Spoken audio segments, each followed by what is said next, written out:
Good morning, everyone. Daily Bible reading. Going to read today from Genesis chapter 21. Now, Genesis chapter 21 is a chapter which has three parts to it. The first is God fulfilling the first part of his promise to Abraham, that Sarah would conceive and bear a son. And this happened. Sarah conceived and bore a son, Isaac, to her very great joy. This is the son of promise through whom the covenant will be fulfilled.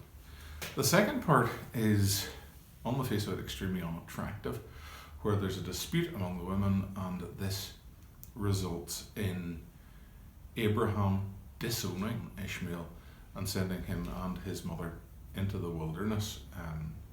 Now, on the face of it, into the wilderness to die, but Abraham has actually been given assurance by God that God will not forget Ishmael and will bless him for his sake. And then the third part is Abraham making a covenant, an alliance with Abimelech, another Abimelech, and is able to live in peace. The promise of God is fulfilled. Abraham knows he can rely on the promises of God, and it's fulfilled in the birth of Isaac.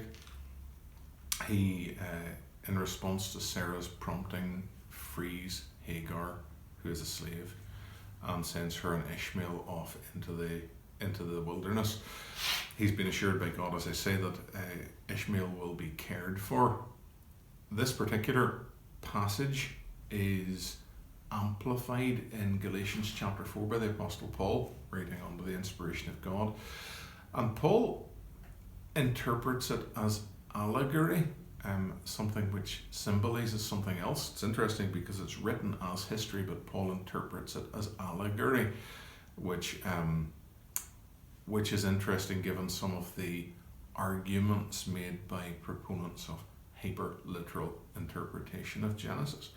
But Paul interprets it as a lesson that there are two kinds of people in the church. That on the one hand, there are the children of promise who are genuine believers, God's elect, who rely on God's grace and are the adopted sons of God. And on the other hand, people who want to obey the Jewish law, who want to be bound by the law, who are the children of slaves and slaves themselves, and who are not the children of promise.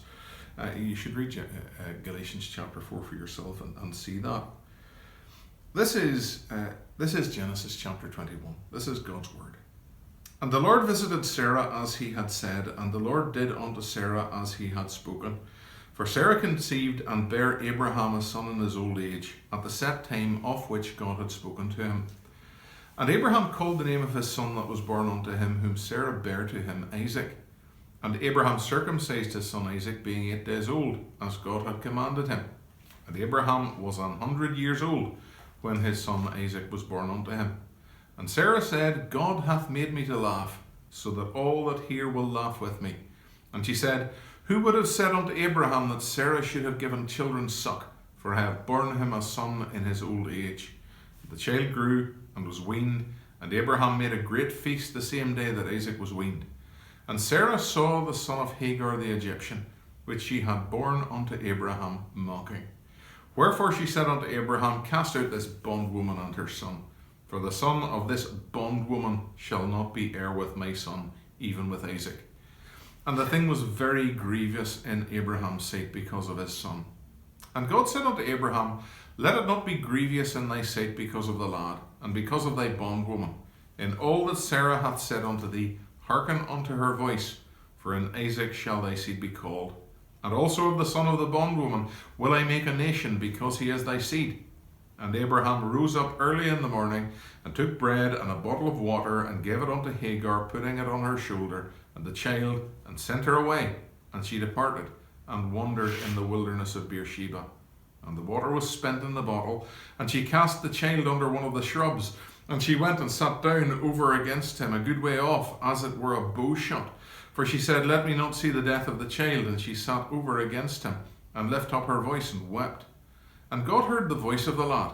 And the angel of God called to Hagar out of heaven, and said unto her, What aileth thee, Hagar? Fear not, for God hath heard the voice of the lad, where he is.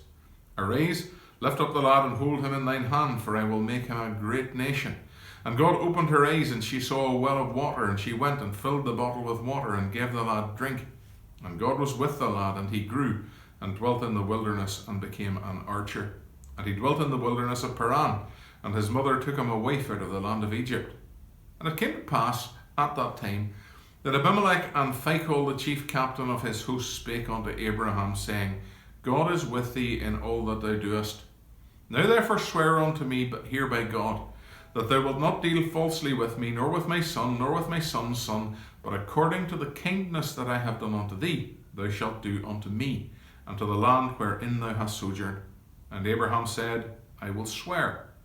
And Abraham reproved Abimelech because of a well of water which Abimelech's servants had violently taken away. And Abimelech said, I wot not who hath done this thing, neither didst thou tell me, neither yet heard I of it, but today.